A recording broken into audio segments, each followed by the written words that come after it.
देखो आज से हम लोग इंडियन डेवलपमेंट का चैप्टर 3 स्टार्ट करने वाला है, जिसका नाम क्या है, इकोनॉमिक रिफॉर्म सिंस 1991। ठीक है, 1991 का कहानी है। पहले हम लोग कहां से कहां तक पढ़ लिया था, 1950 से 1990 तक का हम लोग का हो गया था। उसमें गवर्नमेंट क्या क्या काम किया, ठीक है, वो सब हम लोग पढ़ा था। अब देखो ये न्यू इकोनॉमिक पॉलिसी गवर्नमेंट क्यों लेके आया। अगर मान लो सब काम अच्छा रहता, अगर सब सेक्टर अच्छा से काम करता, तो ये न्यू इकोनॉमिक पॉलिसी तो लाने का कोई मतलब बनता ही नहीं है। ठीक है, मतलब कुछ काम अच्छा नहीं हुआ होगा, इसके लिए क्या आया न्यू इकोनॉमिक पॉलिसी।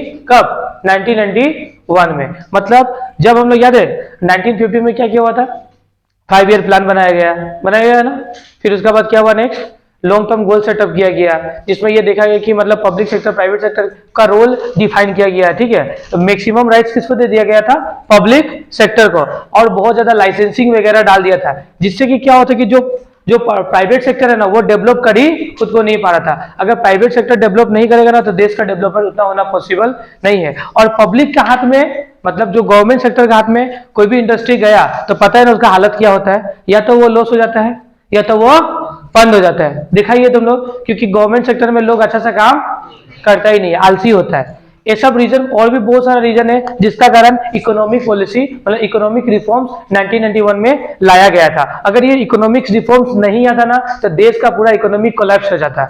बात समझ में आ रहा है ना, इकोनॉमिक पॉलिसी क्यों लाया गया। अगर इकोनॉमिक पॉलिसी नहीं होता ना, तो आज के डेट में बहुत ज्यादा प्रॉब्लम फेस। चलो थोड़ा समझता हम लोग। पहले तुम्हारा प्री रिफॉर्म सिनेरियो क्या किया था, ठीक है, रिफॉर्म से पहले का सिनेरियो थोड़ा सा पढ़ लेते हैं।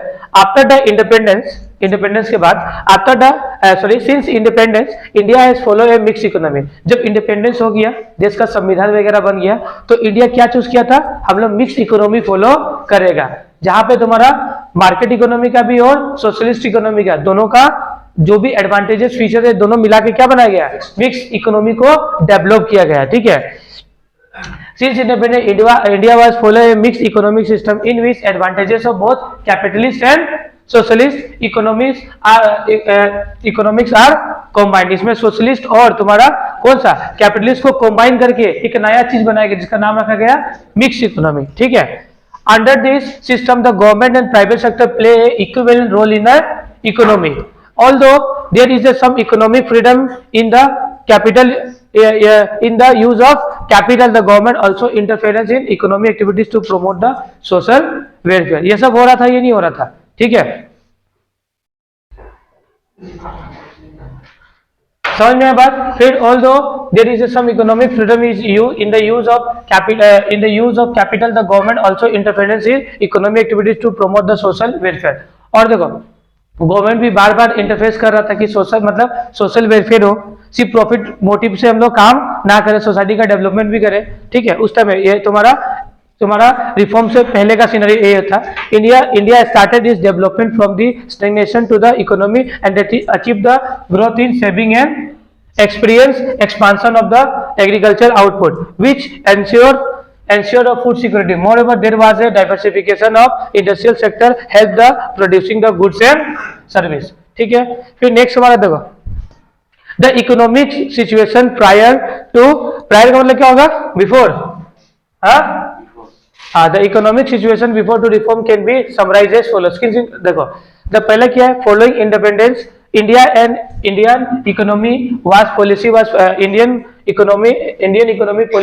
primarily influenced by the exploitative colonial experience and Fabian socialism aimed to promote the equity of power, wealth and opportunity। सबसे पहले जो भी देश का इकोनॉमी था उसको इस तरीके से बनाया गया, जो भी प्रॉफिट होगा, जो भी इक्विटी होगा, सब में क्या होगा, बराबर बटना चाहिए। ठीक है, फिर the Indian leaders like Jawaharlal Nehru found the alternative to extreme cases of the socialist and capitalist economy which is the mix economy. फिर जवाहरलाल नेहरू का नेतृत्व में मिक्स इकोनॉमी को लाया गया था। कब, तुम्हारा रिफॉर्म से पहले। ठीक है, फिर क्या किया हुआ था, in this both public and private sector exist in the economy with the solid public sector and also private property and democracy। फिर देखो this policy focus on the protectionism in the domestic industry are protected along with the import substitution। देखो फिर जब 1951 के बाद क्या हो गया, जो भी डोमेस्टिक गुड्स था उसको प्रोटेक्ट किया गया, और प्लस इसके लिए क्या लेके गया है, इंपोर्ट सब्स्टिट्यूशन। याद है इंपोर्ट सब्स्टिट्यूशन, हम लोग बाहर से इंपोर्ट ना करके घर में बना है। इस तरीके से स्टार्ट हुआ या नहीं हुआ? उस समय इस तरीके से भी स्टार्ट किया गया था, ठीक है, जिससे कि देश का डेवलपमेंट बहुत जल्दी हो। फिर later there was a monitoring of industry state interference at a micro level in the business like financial market and existence of the substantial public sector in an economy, ठीक है। But in reality private sector was neglected and public sector control the economy. मतलब देखो उस time में क्या था, private sector को neglect किया जा रहा था। सिर्फ किसका पे डिपेंड था हम लोग? पब्लिक सेक्टर पे। किस पे? पब्लिक सेक्टर पे, ठीक है। Significant investment were made in the public sector and minor investment इन, मतलब प्राइवेट सेक्टर में माइनर इन्वेस्टमेंट था और जितना भी इन्वेस्टमेंट था किसमें किया जाता था? पब्लिक में। मतलब सिंपल सा कहानी चल रहा है कि मतलब तुम्हारा रिफॉर्म से पहले जब इकोनॉमिक न्यू इकोनॉमिक पॉलिसी आया था, ठीक है, उससे पहले जो भी रोल था ज्यादातर पब्लिक सेक्टर को दिया गया था, पता है ना, पब्लिक सेक्टर। और उस टाइम में प्राइवेट सेक्टर को अगर बिजनेस एक्सपांड भी करना है, हाँ, या नया बिजनेस खोलना भी है तो क्या चाहिए होता है? लाइसेंस चाहिए होता ही नहीं होता है। अगर लाइसेंस का इतना रूल लगा दिया था जिसके कारण देश का डेवलपमेंट क्या हो गया था? रुक गया था। क्या हो गया था? रुक गया था। इसी ये सब कारणों से क्या हो गया? इकोनॉमिक पॉलिसी को लाना पड़ा था, ठीक है। तो देखो रिफॉर्म से पहले क्या किया हुआ था? सबसे पहले रिफॉर्म से पहले हम लोग मिक्स इकोनॉमी को अपनाया। क्या को अपनाया? मिक्स इकोनॉमी अपनाया। मिक्स इकोनॉमी अपनाने के बाद हम लोग डिफाइन किया कि पब्लिक सेक्टर का क्या रोल होगा, प्राइवेट सेक्टर का क्या रोल होगा। फिर अगर प्राइवेट सेक्टर को बिजनेस को एक्सपांड करना है या नया बिजनेस खोलना है तो क्या चाहिए होगा? लाइसेंस चाहिए होगा। ये सब के कारण कितना प्राइवेट सेक्टर सोचता था कि हम लोग बिजनेस करें, लेकिन लाइसेंस का रूल्स देख के लोग बिजनेस करना नहीं चाहता था। ये सब हो रहा था जिसके कारण उतना प्रोडक्टिविटी इंक्रीज नहीं हो रहा था देश का, और देश का डेवलपमेंट होना पॉसिबल नहीं हो रहा था। इसके लिए क्या किया गया? तब इसके इसी सब कारणों के कारण क्या लगेगा? न्यू इकोनॉमिक पॉलिसी कब? 1991 को, जिसको हम लोग एलपीजी का नाम भी जानते हैं, याद है ना? क्या क्या एलपीजी? एलपीजी का मतलब क्या है तुम्हारा? लिबरलाइजेशन, प्राइवेटाइजेशन एंड ग्लोबलाइजेशन, ठीक है।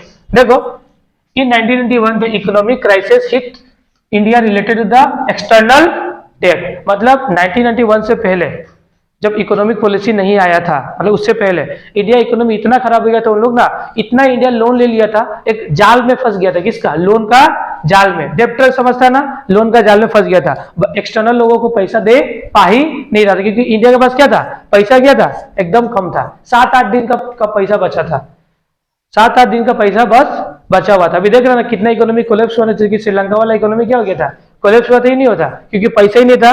तो बाद में अगर इकोनॉमी का कोलैप्स होता है तो बाहर से हम लोग को एक्सटर्नल से क्या मांगना पड़ता है? पैसा मांगना पड़ता है। वर्ल्ड बैंक से पैसा ले लिया, IMF से पैसा ले लिया, चाहे अदर इंटरनेशनल ऑर्गेनाइजेशन से क्या ले लिया? पैसा, या फॉरेन कंट्री से पैसा मांगा लिया। तो इंडिया के भी सिचुएशन इसी तरीके से था। अगर इकोनॉमिक पॉलिसी नहीं आता ना, इंडिया के पास 7-8 दिन का ही बचा था चलाने के लिए।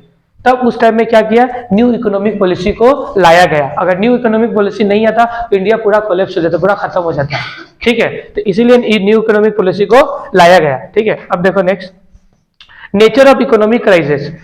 देखो ये समझना पहले। In 1991 economic crisis hit the India related to the external debt, ठीक है। The government was unable to make payments of the borrowing abroad। समझ रहा ना बात? हाँ।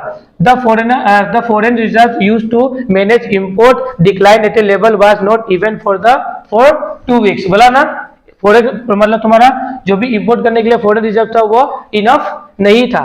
It is further lead to rise in the price of essential goods. ऐसे कारण price, goods का प्राइस क्या हो गया था? बढ़ गया था। महंगाई भी बढ़ गया था बहुत ज्यादा उस टाइम में।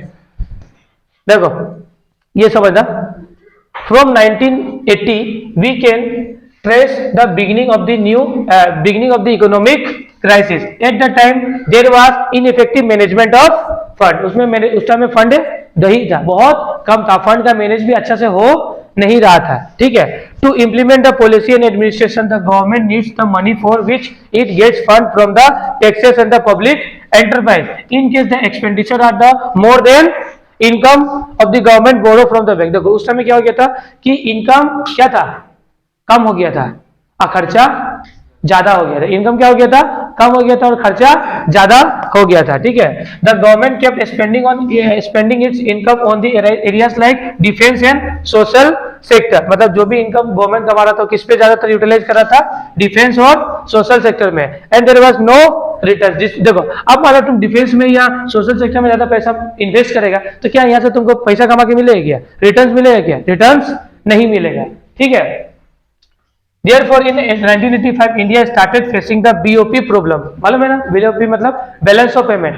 BOP मतलब BOP में क्या गया था पता, डेफिसिट आ गया था। क्या आ गया था, याद है ना, जब तुम्हारा रिसीट कम होगा और तुम्हारा खर्चा मतलब रिसीट कम होगा और पेमेंट ज्यादा होगा। याद है ना, चैप्टर नंबर 9 मैक्रो इकोनॉमिक्स। हाँ, BOP पढ़ा था ना।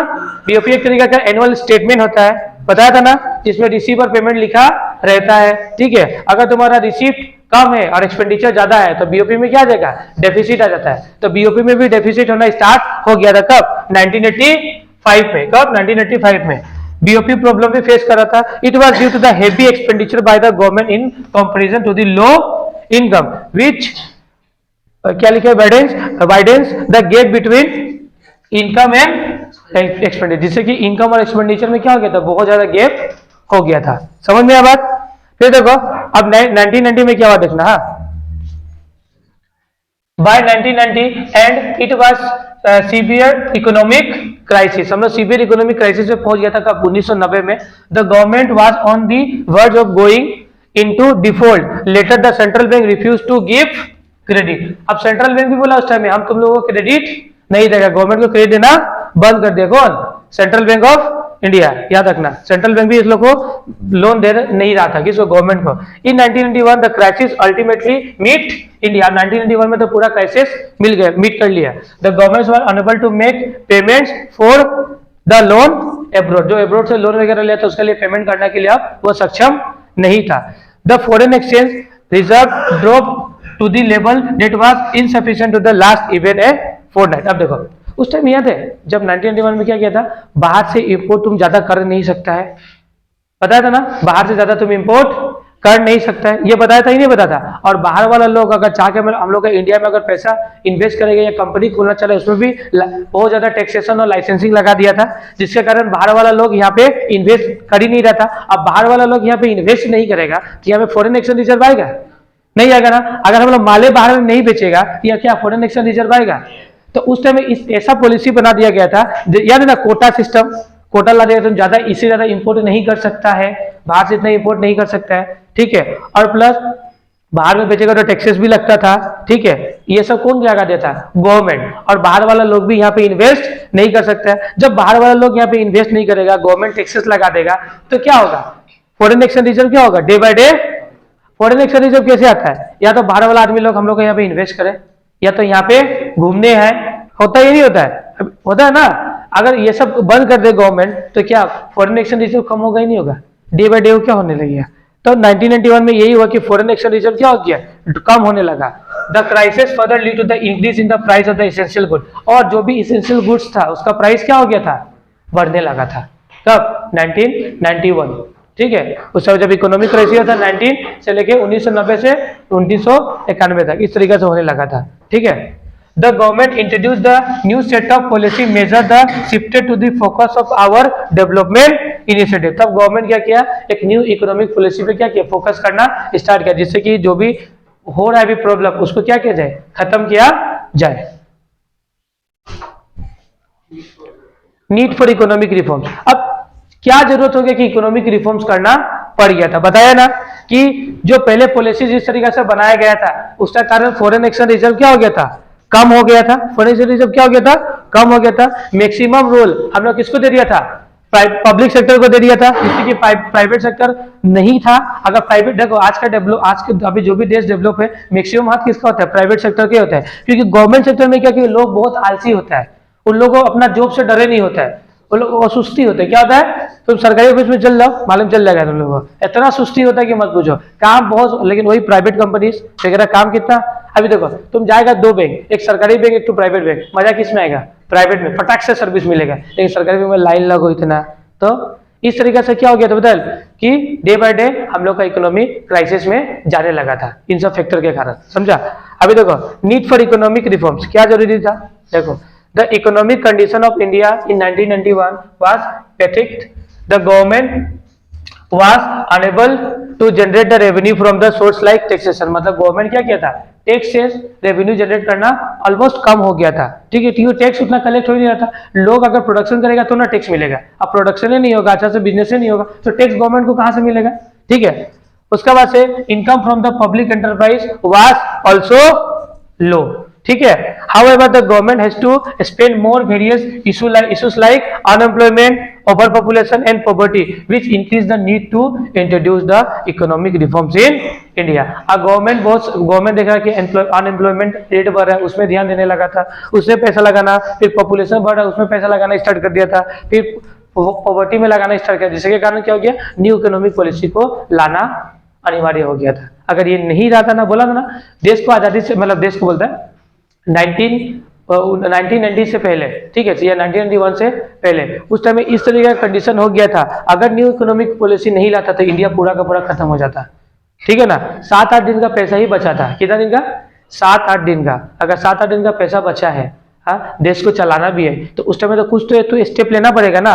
तो इसीलिए क्या लेके आया गया, न्यू इकोनॉमिक पॉलिसी लेके आया गया, मतलब इकोनॉमिक रिफॉर्म्स लाया। क्या लाया गया, इकोनॉमिक रिफॉर्म्स। इकोनॉमिक रिफॉर्म्स क्या होता है, तो इकोनॉमिक रिफॉर्म एक ऐसा पॉलिसी होता है जिसके हेल्प से इकोनॉमिक ग्रोथ बहुत फास्टर होता है। बात समझ में है ना। इकोनॉमिक रिफॉर्म्स क्या होता है, तो इकोनॉमिक रिफॉर्म का सिंपल सा मतलब होता है, इकोनॉमिक रिफॉर्म्स एक ऐसा क्या होता है, तुम्हारा पॉलिसी होता है, ऐसा कॉम्बिनेशन ऑफ पॉलिसी होता है जिसके यूज से इकोनॉमिक बहुत ज्यादा स्पीड में ग्रोथ करता है, उसी को बोलते हैं हम लोग इकोनॉमिक रिफॉर्म्स। समझ में, इकोनॉमिक रिफॉर्म्स मतलब पूरा इकोनॉमिक को बदल डालो, पूरा इकोनॉमिक को क्या करो, बदल डालो, ठीक है, समझना। Economic reforms are the set of economic policy that aims to accelerate the pace of growth and development in the economy. समझ में। तो इकोनॉमिक रिफॉर्म इस ऐसा पॉलिसी होता है जिससे कि इकोनॉमिक ग्रोथ बहुत फास्टर हो। समझ में है बात। फिर नेक्स्ट और एक और मतलब मीनिंग है, देख लो क्या है। Economic reforms are the long term, economic reforms are the long term dynamic combination of policy. ये लॉन्ग टर्म पॉलिसीज होता है, लंबा समय के लिए हम लोग बनाता है, ठीक है। And programme the speedy growth and efficiency in the production and make a competitive environment. मतलब इकोनॉमिक पॉलिसी ऐसा बनाओ जिसकी की ग्रोथ बहुत ज्यादा हो, रिसोर्सेज का मतलब है ना, इफिशिएंसी का मतलब रिसोर्सेज का प्रॉपर यूटिलाइजेशन हो, कम रिसोर्स में ज्यादा प्रोडक्शन बनाए, और साथ ही साथ हम लोग एक कॉम्पिटिटिव मार्केट डेवलप करें जिससे कि देख देख के लोग भी अपना को डेवलप करना स्टार्ट करें। समझ में आया बात। इसीलिए क्या क्या इसको बोलते हैं हम लोग इकोनॉमिक रिफॉर्म्स। समझ में आया। अब देखो, economic reforms were adopted by Indian government in 1991। कब लेके आया, 1991 में इसको लेके आया गया। देखो अब सिंपल सा क्वेश्चन होता है ना मन में कि इकोनॉमिक जो रिफॉर्म्स आया इसको लाया क्यों है, क्यों लाया गया था, ऐसा क्या बहुत बड़ा रीजन हो गया कि 1991 में हम लोगों को इकोनॉमिक रिफॉर्म्स करना पड़ा था, मतलब न्यू इकोनॉमिक पॉलिसी लाई। इसका तो कोई रीजन तो होगा ना। अभी तो समझाया हम रिफॉर्म में रीजन समझाया, और नीचे में एग्जाम में आ सकता है, ठीक है, ये एग्जाम में आता भी है कि Why did government of India announce the new economic policy in 1991? मतलब गवर्नमेंट ऑफ इंडिया क्यों न्यू इकोनॉमिक पॉलिसी 1991 में लेके आया। अभी पता था इसका बहुत सारा रीजन था ना कि फॉरेन एक्सचेंज रिजर्व कम हो रहा था, ठीक है, और क्या बताया तुम्हारा पब्लिक सेक्टर का रोल बहुत ज्यादा था जिसके कारण डेवलपमेंट रुक गया था, ठीक है, ऐसा बताया ना, ठीक है। फिर से हम लोग बाहर से बहुत ज्यादा लोन लेना स्टार्ट कर दिया था, हम लोग एक लोन का जाल में फंस गया था, ये सब बताया नहीं बताया अभी। तो उसी सब कारण के कारण क्या हुआ, गवर्नमेंट क्या किया, अनाउंस किया था न्यू इकोनॉमिक पॉलिसी। तो न्यू इकोनॉमिक पॉलिसी लाने का क्या रीजन है, सबसे पहले हम लोग का फॉरेन एक्सचेंज रिजर्व बहुत ज्यादा कम हो गया था, साथ में साथ क्या हुआ था, फॉरेन एक्सचेंज कम हुआ, फिर प्राइवेट सेक्टर का रोल कम था, पब्लिक सेक्टर का रोल ज्यादा कर दिया था जिसके कारण देश का डेवलपमेंट रुक गया था, ठीक है। उसके बाद से हम लोग लोन का जाल में फंस गए, बहुत ज्यादा लोन लेना स्टार्ट कर दिया जिसके कारण बैलेंस ऑफ पेमेंट में क्या आ गया, डेफिसिट आ गया था। इन सब कारणों के कारण ही तुमको क्या लाया गया, न्यू इकोनॉमिक पॉलिसी 1991 में लाया गया था। अगर ये नहीं लाता तो देश का डेवलपमेंट पॉसिबल नहीं था।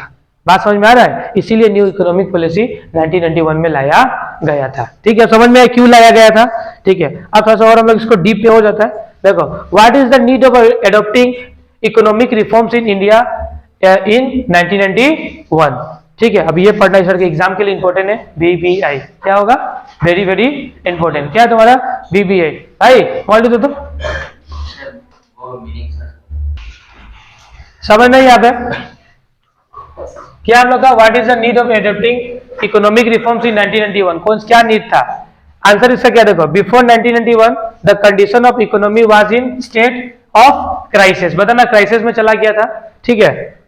The economy was nearly in the condition of getting collapse, क्या हो रहा था, कोलैप्स खत्म हो जाएगा, क्या हो रहा था, खत्म उस टाइम हो जा रहा था। तो factor responsible for economic growth, कौन कौन सा फैक्टर के कारण ही हम लोग इकोनॉमिक रिफॉर्म्स को लेके आया है, तो बहुत सारा फैक्टर है। पहला फैक्टर क्या है, fall in foreign exchange reserve, तुम्हारा जो फॉरेन एक्सचेंज रिजर्व है वह नीचे जाना स्टार्ट हो गया था, क्या हो गया था, नीचे जाना स्टार्ट हो गया था, क्योंकि हम लोग बाहर में एक्सपोर्ट ही नहीं कर रहा था उतना, ठीक है। और प्लस क्या हो रहा था, बाहर में एक्सपोर्ट नहीं करता, बाहर वाले लोग यहाँ पे इन्वेस्ट ही नहीं कर रहा था पैसा, जिसके कारण फॉरेन एक्सचेंज रिजर्व कहाँ से आएगा, जब हम लोग माल बेचेगा एक्सपोर्ट करेगा बाहर में तो ना हमको फॉरेन एक्सचेंज रिजर्व मिलेगा। ये सब बहुत रुक गया था, कब, ऐसा गवर्नमेंट पॉलिसी बना जिसके कारण बहुत ज्यादा रुक गया था, बाहर वाला सब कोई मतलब नहीं है, खुद को पहले डेवलप करो, इस तरीके से पॉलिसी 1950 में बनाया गया था, जिसका कारण बहुत ज्यादा प्रॉब्लम स्टार्ट हो गया था। सबसे पहले क्या हो गया था, fall in foreign exchange reserve due to the process of industrialization, the import of the economy grew much faster than the amount of export increase, ठीक है, in imports due to reduce the foreign exchange reserve it the economy, मतलब क्या हो गया था, foreign exchange reserve मतलब हम लोग import बाहर से तो कर रहा था लेकिन एक्सपोर्ट यहाँ से कर ही नहीं रहा था, मतलब हम लोग बाहर से माल मंगा रहा था, अब बाहर से माल मंगाएगा उससे जब डेवलपमेंट होगा तो बाहर में हम लोग का कैपिटल गुड्स चाहिए होगा, ये सब चाहिए होगा बाहर से, तो बाहर से जब कैपिटल गुड्स मंगाना स्टार्ट किया तो हम लोग का जो पैसा हम लोग के पास फॉरेन एक्सचेंज रिजर्व पड़ा हुआ था वो तो बाहर वाले लोगों के पास चला गया,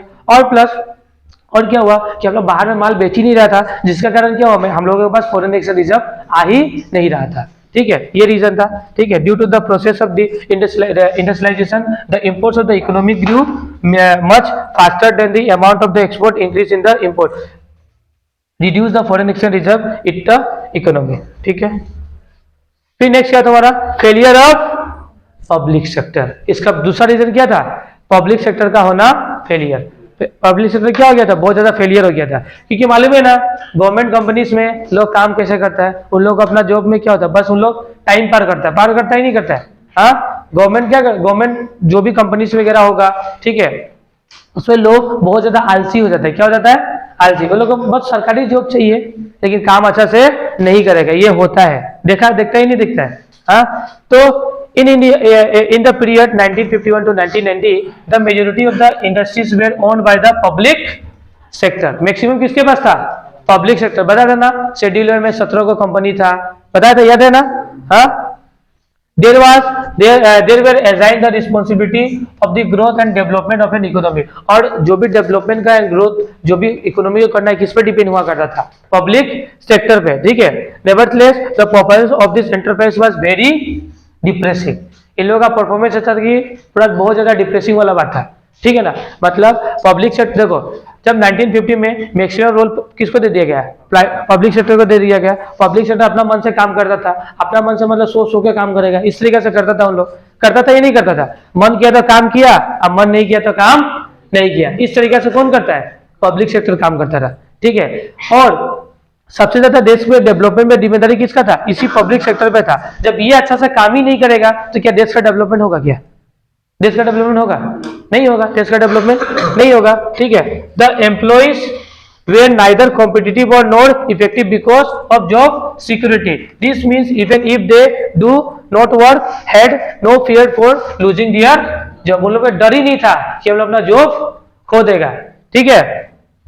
मालूम है ना, सब बोलता है ना कि गवर्नमेंट कंपनी में या गवर्नमेंट नौकरी मिल जाएगा तो लाइफ सेट है, सब बोलता है, नहीं बोलता है, पियोन भी बन गया तो लाइफ सेट है, हाँ, कि भाई गवर्नमेंट में जॉब सिक्योरिटी मिलता है, तुम काम करो या ना करो जॉब तुम्हारा जाने वाला नहीं है उतना, समझ में आया ना बात। तो इसीलिए सबको क्या चाहिए आज के डेट में, गवर्नमेंट जॉब चाहिए, क्या जॉब चाहिए, गवर्नमेंट, क्योंकि गवर्नमेंट जॉब में तो मजा है ना, काम तो करना नहीं है अच्छा से, हाँ, बस पैसा आता रहेगा अकाउंट में, यही होगा ना, तो इसीलिए मैक्सिमम क्या चाहिए, गवर्नमेंट जॉब। देखता है ना तुम लोग रील्स वगैरह, हाँ, government job, private job 50 lakh रुपया कमाता है, कोई मतलब नहीं है, लेकिन अगर गवर्नमेंट वाला 1 लाख रुपया कमाएगा तो गवर्नमेंट वाला के पास चला जाता है लड़की जो, हाँ, उसके पास नहीं जाता है, प्राइवेट सेक्टर वाला का कोई वैल्यू नहीं है, मतलब उसमें कोई जॉब सिक्योरिटी नहीं है ना, कब लात मार के निकाल लेगा तुमको प्राइवेट में, लेकिन गवर्नमेंट ऐसा होगा क्या, इसीलिए गवर्नमेंट वाला आदमी लोग क्या होता है, बहुत आलसी से काम करते हैं, क्या करता है, बहुत आलसी से, नहीं हम तो प्राइवेट ही ठीक है, आलसी से नहीं बनना है हमको, हाँ, आलसी बनने से दिक्कत है ना, लड़की देख रहा है विनोद को, हाँ, देख रहा है ना विनोद को, हाँ, जॉब में BMW नहीं आएगा, बिजनेस में BMW आएगा, क्या आएगा तुम्हारा, हाँ, समझ रहे हैं ना?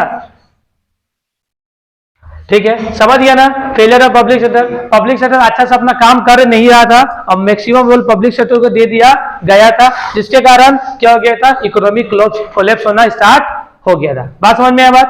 ठीक है, नेक्स्ट हाई फिक्सल डेफिसिट। याद है ना फिक्सल डेफिसिट?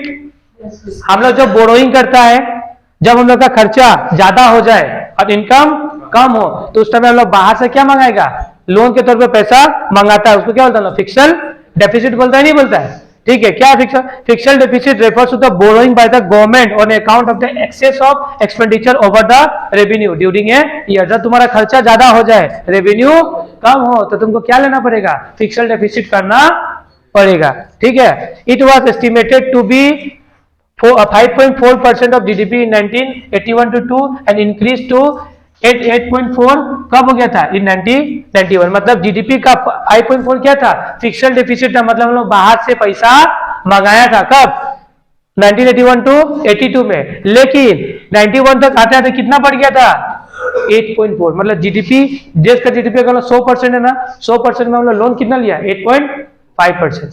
पहले 8 पॉइंट कितना था, 4% बढ़ गया था। ठीक है, it represent the poor financial condition of the economy. समझ में बात? मतलब हम लोग का फिक्सल डेफिसिट बहुत बढ़ गया था, हम लोग बोरोइंग रिक्वायरमेंट बहुत ज्यादा कर रहा था, क्योंकि हम लोग का देश में टैक्सेशन से पैसा ही कलेक्ट नहीं हो रहा था। काम ही अच्छा से करेगा नहीं तो पैसा मिलेगा? हाँ, जब मेहनत से काम ही नहीं करेगा तो पैसा मिलेगा? हाँ, सब अपना अपना जेबी भरने देखेगा तो कहां से होगा? होगा? हाँ, नहीं होगा ना। देखो डेफिसिट इन बीओपी, फिर नेक्स्ट क्या आया, बीओपी में आ गया तुम्हारा डेफिसिट, मतलब तुम्हारा खर्चा ज्यादा, मतलब तुमको पेमेंट ज्यादा कर रहा है तुम, और तुमको रिसीव कम हो रहा, मतलब इंपोर्ट तुम क्या कर रहा था, ज्यादा करेगा तो पेमेंट, क्योंकि देखो 1950 के बाद इंडिया डेवलपिंग कर रहा था, क्या कर रहा था, डेवलप कर रहा था। ठीक है, अब डेवलप करना, अभी भी डेवलपिंग ही कर रहा है, पूरा डेवलप अभी तक हुआ नहीं है। तो डेवलपिंग करने में क्या होता है, हमको गुड्स चाहिए होता है, कैपिटल गुड्स चाहिए होता है। ठीक है, तो ये सब तो इंडिया में उस टाइम में था नहीं, तो हम लोग को बाहर से इंपोर्ट करना पड़ेगा। जब बाहर से इंपोर्ट करेगा तो पैसा फॉरेन एक्सचेंज रिजर्व जाएगा नहीं जाएगा? हाँ, पैसा तो निकलेगा ना। तो मेरा पेमेंट ज्यादा हो रहा था और बाहर से पैसा कम आ रहा था, जिसका कारण क्या हो गया, बीओपी में आ गया डेफिसिट आ गया। क्या आ गया, डेफिसिट। फिर नेक्स्ट क्या हो तुम्हारा, rate of inflation also rises. अब सिंपल सा बात है, जब पैसा ही नहीं होगा तो सामान का दाम बढ़ेगा ही नहीं बढ़ेगा? जब पैसा ही नहीं होगा तो सामान का दाम क्या होगा, बढ़ेगा। क्या आएगा तुम्हारा, सामान का दाम बढ़ेगा, महंगाई आएगा। ठीक है, तो there was a persistent rise in the price level of goods and services in the economy. The rate of inflation was tremendous. Poor people were not able to afford the essential foods. मतलब जो poor था, अब महंगाई होगा तो जो poor people होगा क्या गुड्स को खरीद पाएगा? गुड्स को खरीद पाएगा क्या? नहीं पाएगा ना, क्योंकि उतना उसका पास पैसा ही नहीं है। महंगाई के कारण उसका बजट कम हो गया और सामान का दाम क्या हो गया, ज्यादा हो गया। सामान का दाम ज्यादा कब होता है, जब देश में पैसा नहीं होता है। ठीक है ना, हालत देख रहा ना पाकिस्तान का हालत। हाँ, जब देश में पैसा नहीं होगा तो क्या होगा, सामान का दाम बहुत ज्यादा होगा। ठीक है, ऐसे क्या होगा, महंगाई का जन्म होगा। फिर इनएफिशिएंट मैनेजमेंट अपना काम सही ढंग से कर ही नहीं था। गवर्नमेंट सेक्टर में जो भी लोगों को नियुक्त किया गया था, उन लोग सही ढंग से काम कर नहीं रहा था, जिसका कारण काम अच्छा से नहीं करने के कारण बाहर से लोन लेना स्टार्ट हो गया था। और इसका कारण भी क्या हो गया, हम लोग को इकोनॉमिक रिफॉर्म्स करना पड़ा था। समझ में बात? पढ़ लेता थोड़ा सा। The root of the economic crisis can be trace to the insufficient of fund. पहले बात था, फंड भी उतना नहीं था। ठीक है, and the government was not able to generate the sufficient from the revenue such taxation से उतना रेवेन्यू जनरेट हो ही नहीं रहा था। अब कमाएगा नहीं तो टैक्स गवर्नमेंट को तुम देगा? सिंपल सा पॉलिसी ना, तुम कमाएगा नहीं तो गवर्नमेंट को क्या टैक्स देगा? सबसे पहले तो कमाना पड़ेगा, तो गवर्नमेंट को टैक्स जाएगा, तो गवर्नमेंट के पास पैसा आएगा, गवर्नमेंट इसी पैसा को लेके डेवलपमेंट करना स्टार्ट करेगा। जब पैसा ही नहीं है तो डेवलप होगा? हाँ, अब तुम्हारा जेब में पैसा नहीं है तो गर्लफ्रेंड को घुमा लेगा? हाँ, नहीं घुमाएगा ना। उसके लिए क्या चाहिए होगा, पैसा चाहिए होगा। अगर पैसा ही नहीं है तो दिक्कत है, पैसा नहीं है तो दिक्कत है। हाँ, पैसा नहीं है तो गर्लफ्रेंड नहीं है। इसको क्या है, पैसा नहीं है तो गर्लफ्रेंड नहीं है, लात मार के भाग जाएगा। हाँ, याद रखना। फिर गाना गाना, ठुकरा के मेरा प्यार, मेरा इंतकाम देखोगी। ऑन दी अदर हैंड, हम नहीं गाया था। हाँ, on the other hand the government expenditure was rising, government का खर्चा बढ़ गया था, which increase the gap between the revenue and expenditure, revenue और एक्सपेंडिचर में बहुत ज्यादा गैप हो गया था, मतलब खर्चा बहुत हो रहा था, रेवेन्यू कम हो रहा था, तो जिसका कारण दोनों में बहुत ज्यादा गैपिंग आ गया था। Moreover the government borrow the foreign exchange from the international market and financial institution used to purchase the consumer goods, it ultimately result in the insufficient management of funds. क्या था? Insufficient management of fund. ठीक है, देखो, इन order to, क्या लिखा हुआ है तुम्हारा, in order to eliminate the situation of the crisis from the Indian economy, the prime minister of India PV Narasimha Rao along with the finance minister Dr. Manmohan Singh introduced the new economic policy in 1991। अब देखो, इस crisis से बचने के लिए उस time prime minister कौन था, कौन थे उस टाइम में प्राइम मिनिस्टर कौन थे? पीवी नरसिम्हा राव और डॉक्टर मनमोहन सिंह उस टाइम में फाइनेंस मिनिस्टर, दोनों मिलके क्या किया, दोनों और भी बहुत सारा मेंबर्स था, सब मिलके क्या किया, एक क्या बनाया, न्यू इकोनॉमिक पॉलिसी बनाया। कब? 1991 में, जिसके यूज से देश का ग्रोथ बहुत फास्टर हो। समझ में कौन बनाया था? पीवी नरसिम्हा राव उस टाइम के प्राइम मिनिस्टर, और कौन था? डॉक्टर मनमोहन सिंह। डॉक्टर मनमोहन सिंह बहुत अच्छा इकोनॉमिस्ट थे, पता है ना तुम लोगों को, बहुत बढ़िया इकोनॉमिस्ट, ठीक है ना, खतरनाक थे, नहीं अभी भी तो है।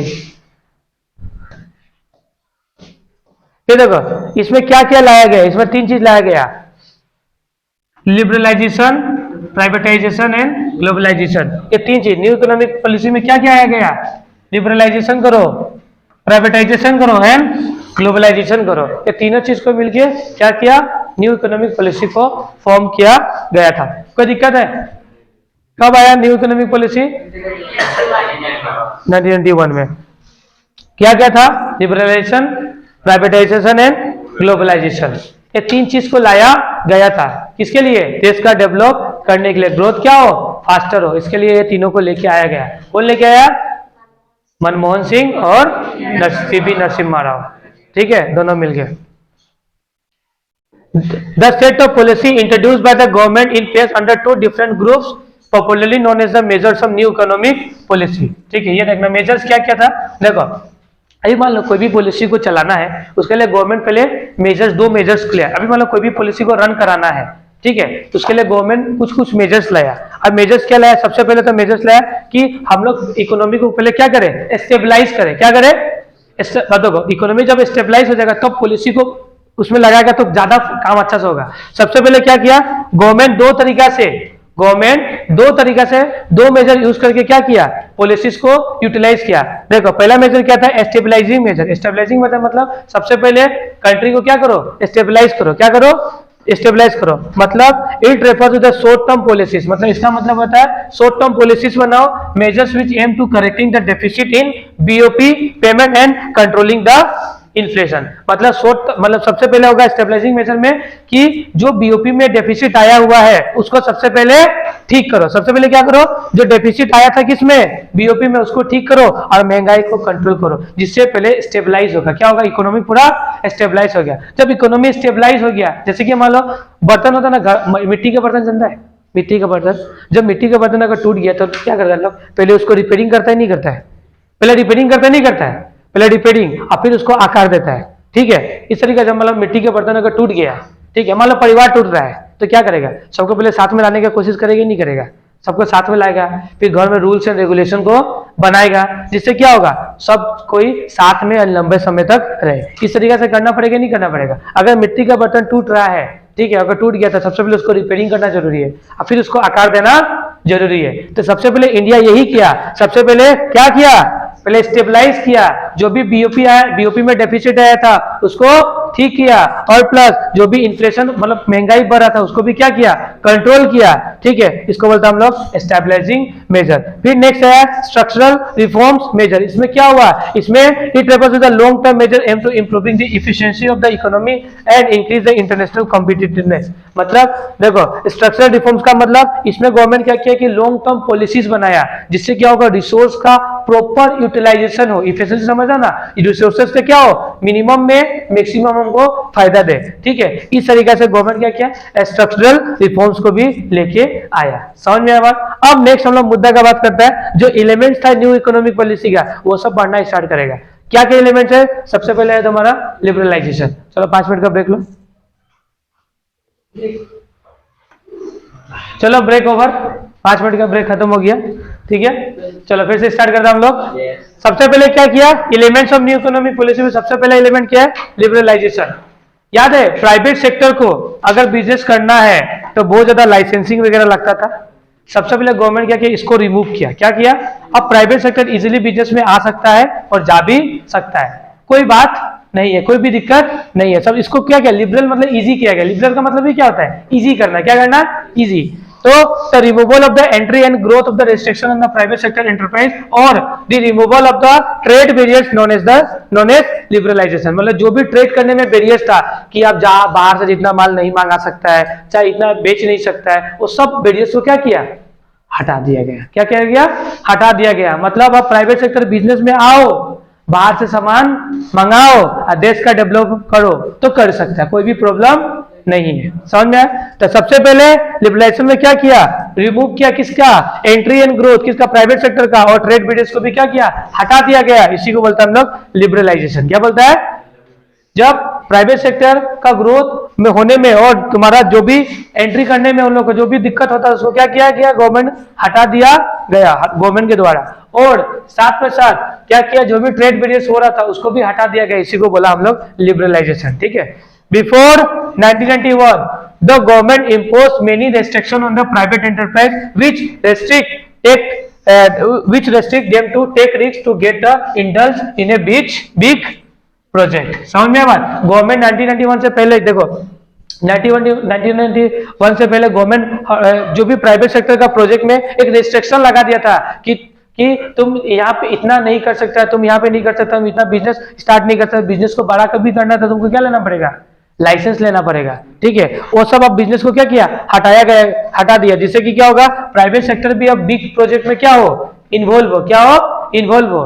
ठीक है, according to the policy of 1991 है तो समझ आना। The government tries to remove such barrier so that private sector of the economy shall grow. ठीक है, अब देखो समझना, in order to get the liberalise government introduce the industrial sector reform. देखो अब लिबरलाइज बनाना तो कुछ रिफॉर्म्स लाना पड़ेगा, तो गवर्नमेंट इंडस्ट्रियल सेक्टर में रिफॉर्म्स लाया, फाइनेंशियल सेक्टर में रिफॉर्म्स लाया, फिक्सल में लाया, फॉरेन में लाया और ट्रेड में लाया। ये सब क्या किया, लिबरलाइज किया। कौन, गवर्नमेंट इंट्रोड्यूस किया। मतलब इकोनॉमी को, मतलब तुम्हारा लिबरलाइज का मेन मोटिव ही क्या था, इंडस्ट्रियल सेक्टर में रिफॉर्म्स लाना। ठीक है, फाइनेंशियल सेक्टर, जिससे क्या होगा, ये सब अच्छा से काम करे और देश का डेवलप बहुत ज्यादा हो। तो आज वाला क्लास में बस हमें industrial sector reforms and financial sector वाला रिफॉर्म देखेगा, 3 वाला नेक्स्ट क्लास में देखेगा। ठीक है, चलो थोड़ा सा देखते हैं। देखो इंडस्ट्रियल सेक्टर रिफॉर्म्स। अब इंडस्ट्रियल सेक्टर रिफॉर्म्स में क्या हुआ, under the industrial sector the government provide liberalisation in the following ways. इस तरीके से गवर्नमेंट इजी किया। मतलब जो भी इंडस्ट्रियल सेक्टर में प्राइवेट प्लेयर्स के लिए गवर्नमेंट एकदम इजी किस तरीके से, क्या देखना, सबसे पहले रिड्यूसिंग द इंडस्ट्रियल लाइसेंसिंग का प्रक्रिया को क्या कर दिया गया, एकदम कम कर दिया गया। ठीक है, क्या देखो, the new economic policy employees the requirement of the licensing except for the follow 5 industry. मतलब 5 इंडस्ट्रीज को छोड़ के अब कोई भी प्राइवेट सेक्टर कोई भी कंपनी को स्टार्ट कर सकता है और इजी वे में चला सकता है, कोई दिक्कत नहीं है। बात समझ में आया बात। 5 इंडस्ट्रीज को छोड़ के गवर्नमेंट 5 इंडस्ट्री अपना पास रखा, अब बाकी सबको छोड़ दिया। 17 शेड्यूल में 17 इंडस्ट्री था, इसमें 5 इंडस्ट्रीज को रखा और बाकी सबको क्या कर दिया, रिलीज कर दिया, छोड़ दिया। ठीक है, जैसे कि वो 5 इंडस्ट्रीज क्या था, लिक्कर। भाई लिक्कर है तो भाई उसमें तो दिक्कत है ना। अब लिक्कर का बिजनेस करेगा तो पूरा लिक्कर बनाना प्राइवेट सेक्टर, अगर ये तो अगर नहीं रखता गवर्नमेंट अपना पास, तो प्राइवेट सेक्टर अगर लिक्कर का बिजनेस करे सबको पेकर बना देता है। कभी वो वहां गिरा होगा, कोई वहां, ऐसा होता ही नहीं होता है, सब पेकर हो जाता है। ठीक है, तो इसीलिए गवर्नमेंट बोला ना, ऐसा तो चलेगा नहीं, ये तो कंट्रोल हम खुद का पास रखेगा, कुछ किसी को देगा नहीं, लिक्कर तो खुद बनाएगा हम और सबको पिलाएगा। हाँ, इसका कंट्रोल मेरे पास ही रहेगा। फिर नेक्स्ट क्या, सिगरेट्स, सुट्टा, ये सब का कंट्रोल भी कौन रखा, गवर्नमेंट अपना पास रखा। ये भी देगा नहीं, ज्यादा सुट्टा तो मरा देगा तो सब सुट्टे मारने लगेगा। हाँ, अगर सुना होगा ना, स्ट्रेस कम करना तो सुट्टा मार लो। हाँ, बीड़ी, हाँ, ऐसा को कम कर लेना है, बंदर बीड़ी। फिर नेक्स्ट क्या है तुम्हारा, सिगरेट्स हो गया। फिर नेक्स्ट है तुम्हारा डिफेंस इक्विपमेंट। अब डिफेंस इक्विपमेंट नेशनल सिक्योरिटी होता ही नहीं होता है, हाँ, होता ही नहीं होता है, ये सब को भी अपना अंदर में गवर्नमेंट रखा। फिर industrial explosive and dangerous chemicals, ये भी गवर्नमेंट अपना पास ही रखा, ये दूसरा को दिया नहीं, ये तो सब एक्सपेरिमेंट करने के धंधा में पूरा देश को डुबा देगा। हाँ, ये सब अपना पास रखा, अब बाकी सबको छोड़ दिया, जाओ जिसको जो करना है करो, सिर्फ पैसा कमाओ, टैक्स दो, देश का डेवलपमेंट होगा। इससे क्या होगा, लोग मजा से बिजनेस करना स्टार्ट कर दिया, पूरा जोर लगा के बिजनेस किया, ठीक है, जैसे कि उन लोगों को भी फायदा हुआ, गवर्नमेंट को भी फायदा होना स्टार्ट हुआ। अब उन लोगों का फायदा होगा तो एम्प्लॉयमेंट भी तो जनरेट होगा ना। हाँ, देखो 1991 से पहले एम्प्लॉयमेंट भी तो जनरेट नहीं हो रहा था, लोग अच्छा से काम ही नहीं करेगा तो कंपनी बढ़ा ही नहीं होगा, और कंपनी बढ़ा नहीं होगा तो लोगों को रोजगार मिलेगा क्या, नहीं मिलेगा। समझ में आया। सबसे पहले कौन सा पॉलिसी लाया गया, इंडस्ट्रियल लाइसेंसिंग को क्या कर दिया गया, एकदम कम कर दिया गया, ठीक है। फिर नेक्स्ट देखो, और देखो ये तो सबसे पहले लाइसेंस को कम कर दिया, लाइसेंस को क्या कर दिया, कम कर दिया। उसका बाद नेक्स्ट क्या लाया, decreasing the role of public sector, public sector का रोल को घटा दिया, और किसको दे दिया, प्राइवेट सेक्टर को। मतलब जो कंपनी डूब रहा था उस कंपनी को दे दिया प्राइवेट को। प्राइवेट में जब आएगा तो प्राइवेट अपना काम अच्छा से करेगा, क्योंकि प्राइवेट का मेन मोटिव होता है पैसा कमाना। अगर वो लॉस करेगा तो उन लोग का लॉस होगा, ये नहीं होगा। तो उन लोग कभी प्राइवेट सेक्टर को अगर कंपनी दे दिया मतलब उन लोग अच्छा से कमाएगा, याद रखना, ठीक है। तो the number of industry reserve of the public sector is now reduce 17 to 3। 17 industry था, अब कितना कर दिया पब्लिक में, 3 to। The defence equipments, atomic energy and railway, ये पब्लिक अपना पास रखा। कौन कौन सा रखा, डिफेंस, देखो डिफेंस इक्विपमेंट पब्लिक अपना पास रखा, पब्लिक सेक्टर। फिर एटॉमिक एनर्जी और जनरेट एंड रेलवे भी अपना पास रखा, देखा ना, रेलवे याद है ना, रेलवे भी गवर्नमेंट अपना पास रखा। अब बाकी सब इंडस्ट्री को क्या कर दिया, छोड़ दिया। मतलब 17 इंडस्ट्री में ओनली 3 टू ही अपना पास रखा, बाकी 14 को छोड़ दिया। किस आराम से प्राइवेट सेक्टर आओ, अब बिजनेस स्टार्ट करो। ये 3 अपना पास रखना बहुत जरूरी भी था ना, रेलवे खुद का पास रखा, एटॉमिक एनर्जी अगर कुछ उल्टा पुल्टा हो जाएगा तो भी दिक्कत है ना, और plus defence equipment national security का मामला होता है, तो सब अपना पास रखा, बाकी सबको छोड़ दिया, ठीक है।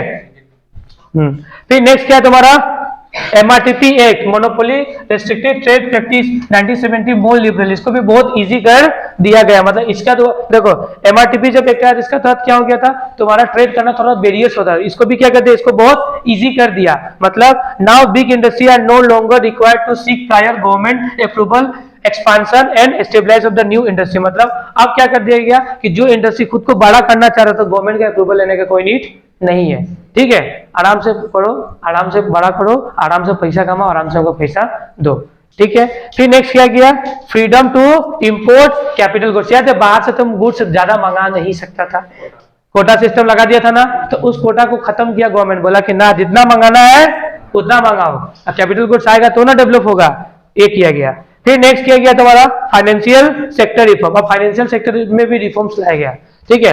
तो पहला क्या हुआ, एस्टेब्लिशिंग दी प्राइवेट सेक्टर बैंक, क्या किस पर नियुक्त किया गया, प्राइवेट सेक्टर बैंक। देखो पहले पब्लिक सेक्टर हुआ, प्राइवेट सेक्टर बैंक आएगा। अगर प्राइवेट सेक्टर बैंक आएगा, ठीक है, अगर प्राइवेट सेक्टर बैंक आएगा तो उन लोग काम अच्छा से करेगा, उन लोग काम अच्छा से करेगा तो मार्केट में कंपटीशन बढ़ेगा, जब मार्केट में कंपटीशन बढ़ेगा तो क्या होगा, इंटरेस्ट रेट कमेगा और लोगों को कम इंटरेस्ट में लोन मिलेगा, तो इससे क्या होगा, डेवलप होगा ही नहीं होगा, इसलिए प्राइवेट बैंक को स्टेबलाइज किया गया। समझ में आया बात। फिर नेक्स्ट आया गया को उसको changing the role of reserve bank, मतलब रिजर्व बैंक का रोल को चेंज किया गया। रिजर्व बैंक पहले रेगुलेटेड करता था, हर मामला में अपना दखल अंदाजी करता था, अब ये रोल इसको हटा के क्या लगा कर दिया गया, फैसिलिटेट कर दिया गया, फैसिलिटेट, मतलब रिजर्व बैंक अब कंट्रोल नहीं करेगा, बस फैसिलिटेट करेगा। क्या करेगा, फैसिलिटेट करेगा, अब उसको रेगुलेट नहीं करेगा, चलाएगा खुद नहीं, बस फैसिलिटेट करेगा।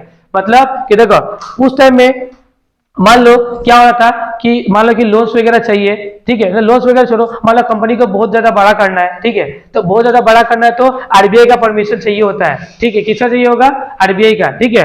तो अब और उसको क्या कर दिया गया, चेंज कर दिया गया। मतलब मान लो कि बैंक तुम्हारा कंपनी नहीं, मान लो कि तुम्हारा बैंक है, लेट्स सपोज एक प्राइवेट बैंक है, ठीक है, अब इस प्राइवेट बैंक को और बड़ा करना है तो किसका पास जाना पड़ेगा, आरबीआई से पूछना पड़ेगा, ठीक है। क्या क्या कॉम्प्लेक्स है, मतलब अब इसको क्या कर दिया गया, कम किया गया, अब उसका पूछने का कोई नीड नहीं है, अपना मन से तुम कुछ डिसीजन डिसीजन ले सकता है। पहले अपना मन से बैंक कुछ भी डिसीजन नहीं लेता था, किससे पूछता था? आरबीआई से। आरबीआई बोला ये करो तो करो, नहीं बोला तो नहीं। लेकिन अब ऐसा नहीं होगा, अब तुम लोग अपना मन से भी डिसीजन ले सकते हैं। देखते हैं ना, हर बैंक में इंटरेस्ट रेट अलग अलग होता है। अगर आरबीआई फिक्स करता तो सब बैंक इंटरेस्ट रेट क्या होता था? सेम होता था। लेकिन अब ऐसा नहीं कि आरबीआई इसको चेंज, मतलब रोल आरबीआई का चेंज कर देगा, रेगुलेटर से फैसिलिटेट बना गया। मतलब तुम बस देखो, जहां पे बहुत ज्यादा दिक्कत आएगा तो हम तुमसे पूछेगा, कंसल्ट करेगा, लेकिन हर मामला में तुम मेरा इंटरफेयर नहीं कर सकते। इसलिए बैंक आराम से चल रहा है, ठीक है। जब प्रॉब्लम होता है तब कौन आता है? आरबीआई आएगा। उससे पहले बैंक को बार बार बैंक का पीछे लगा नहीं रहता था। इसके लिए सबसे पहले ये भी रिलीफ दिया गया है, देखो। The role of RBI now changed from the regulator to facilitator of financial sector. It means that financial sector can take decision on many matters without consulting from RBI. मतलब बहुत सारे मैटर में खुद से अब डिसीजन ले सकते हैं, आरबीआई से तुमको बार बार पूछने का कोई नीड नहीं है, ठीक है। फिर नेक्स्ट क्या गया? फॉरेन इन्वेस्टर, बाहर का लोग यहाँ पर इन्वेस्ट नहीं कर सकता था ना, लेकिन अब इसको भी हटाया। बाहर का आदमी यहाँ पे इन्वेस्ट कर सकता है और मोर देन 51% शेयर भी खरीद सकता है, ये भी ला दिया गवर्नमेंट। हाँ, अब चाहेगा तो 51% का मालिक बन गया, मतलब वो कंपनी का मालिक हो गया, नहीं हो गया? हाँ, ठीक है। फिर ईज ऑफ एक्सपेंशन, अब तुमको एक्सपेंशन भी करना है तो उतना लाइसेंस वगैरह का कोई नीड नहीं है, बिंदास क्या करो, एक्सपांड करो बिजनेस को। After the fulfilling the certain condition the banks were given the freedom to set up the new branches in rationalising existing branches without approval of RBI. मतलब ईज ऑफ एक्सपेंशन का मतलब, अगर मान लो कि bank एक branch यहाँ में है तो दूसरा ब्रांच वहां में खोलना है तो खोलो भाई, क्या करो, खोलो, कोई दिक्कत नहीं है। अगर एक ब्रांच अगर दुनिया में है तो तुमको तालाब में खोलना है तो तुम खोल सकता है, आरबीआई का अप्रूवल लेने को उतना नीड नहीं है। इससे क्या होगा? बैंक भी एक्सपांड हुआ, कंपटीशन बढ़ा, और क्या होगा? कंपटीशन बढ़ेगा तो क्या होगा? तुम्हारा फायदा किसका होगा? पब्लिक को होगा ही नहीं होगा, लोन कम इंटरेस्ट रेट में मिलेगा। समझ में बात आया? समझ में? तो आज का क्लास हम लोग करते हैं यहाँ पे समाप्त, ठीक है। तो मिलते हैं हमारे दूसरे वाले क्लास में, ठीक है। चलो बाय बाय, बाय बाय, ठीक है।